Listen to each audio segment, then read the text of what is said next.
ক্ষমতাচ্যুত হওয়ার আগে সবশেষ যে দেশ সফর করেছিলেন শেখ হাসিনা, সেই দেশেই সরকার প্রধান হিসেবে প্রথম দ্বিপাক্ষিক সফরে যাচ্ছেন অন্তর্বর্তী সরকারের প্রধান উপদেষ্টা মোহাম্মদ ইউনূস। ২৬শে মার্চ শুরু হচ্ছে তার ৪ দিনের চীন সফর। আন্তর্জাতিক সম্পর্ক বিশ্লেষকরা বলছেন, অন্তর্বর্তী সরকারের সর্বোচ্চ পর্যায়ের প্রথম দ্বিপাক্ষিক সফর হওয়াটাই একে বিশেষভাবে তাৎপর্যপূর্ণ করে তুলেছে।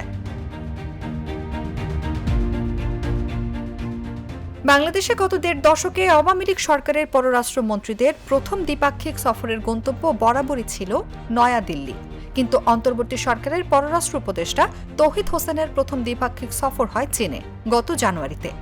১৯৭৫ সালে বাংলাদেশকে স্বীকৃতি দিয়ে কূটনৈতিক সম্পর্ক স্থাপন করে চীন। এবছর দুই দেশের কূটনৈতিক সম্পর্কের ৫০ বছর পূর্ণ হতে চলেছে।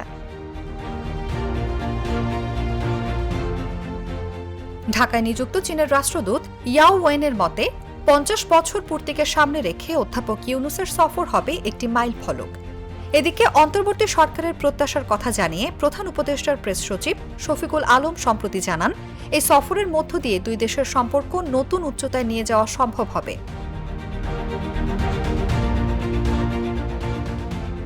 এদিকে কূটনৈতিকভাবে প্রধান উপদেষ্টার সফরটি গুরুত্বপূর্ণ বলে মনে করেন বিশ্লেষকরা।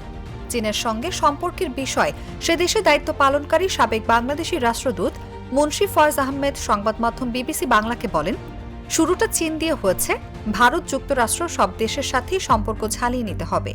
যেহেতু এটা দিয়ে শুরু হয়েছে, এর একটা বাড়তি গুরুত্ব দিতেই হবে।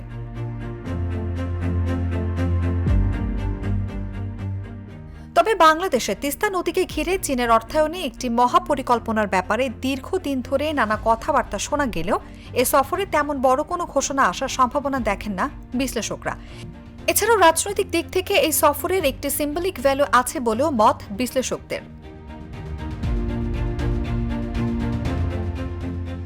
বৈশ্বিক প্রেক্ষাপট ও দক্ষিণ এশিয়ার ভূ রাজনীতির সমীকরণকে জটিল বলে বর্ণনা করছেন বিশ্লেষকরা। তাদের মতে অধ্যাপক ইউনূসের ব্যক্তিগত গ্লোবাল ইমেজ ও আন্তর্জাতিক যোগাযোগ চীন সফরে নতুন মাত্রা যোগ করবে। তবে চীনের সঙ্গে সম্পর্ক উন্নয়নে নতুন স্নায়ুযুদ্ধের বাস্তবতা বিবেচনায় রাখা উচিত বলে মত বিশ্লেষকদের।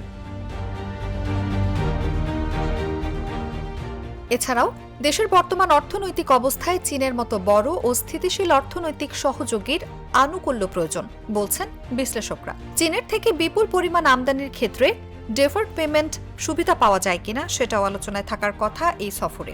এই উদ্যোগ গৃহীত হলে বৈদেশিক মুদ্রার সংকটে থাকা বাংলাদেশের জন্য তা স্বস্তির কারণ হবে, কারণ দেশের বৈদেশিক মুদ্রার একটি উল্লেখযোগ্য অংশ চীনের আমদানি ব্যয় মেটাতে। বাংলাদেশের বিভিন্ন প্রকল্পের জন্য নতুন ঋণ বা সমঝোতায় পৌঁছানো গেলে সেটিও ইতিবাচক ফল বয়ে আনবে বলে মনে করেন অর্থনীতিবিদরা। চীন সফরের দ্বিতীয় দিনে Boao forum for Asia annual কনফারেন্সের উদ্বোধনী অধিবেশনে যোগ দেবেন বাংলাদেশের প্রধান উপদেষ্টা। সফর শেষে ২৯শে মার্চ অধ্যাপক ইউনূসের দেশে ফেরার কথা রয়েছে। ততদিনে এই সফর থেকে বাংলাদেশের প্রত্যাশা ও প্রাপ্তির হিসাব আরও স্পষ্ট হয়ে উঠবে বলে মত বিশেষজ্ঞদের।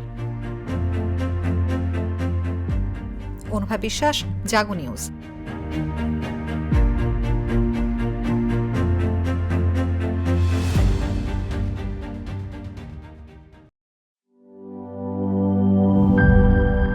একনল হ্যান্ড ওয়াশ ১০০% প্যারাবেন ফ্রি, তাই নিরাপদ হাতের জন্য আস্থা রাখুন একনলে।